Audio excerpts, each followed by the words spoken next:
राष्ट्रवादी काँग्रेस शरद पवार गटाचे माजी जिल्हाध्यक्ष बळीराम साठे यांनी राष्ट्रवादी काँग्रेस अजितदादा गटात प्रवेश करण्याचा निर्णय घेतल्याचं जाहीर केलं।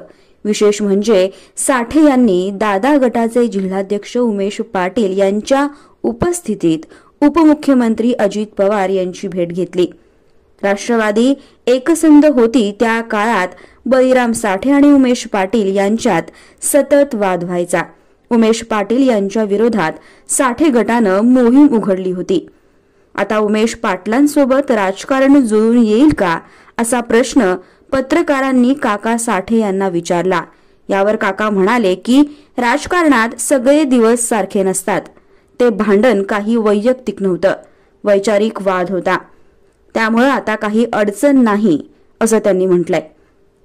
काकांच्या या आशावादामुळे उत्तर सोलापूर आणि मोहोळ तालुक्यात नवं राजकारण सुरू होईल अशी चर्चा सध्या सुरू आहे।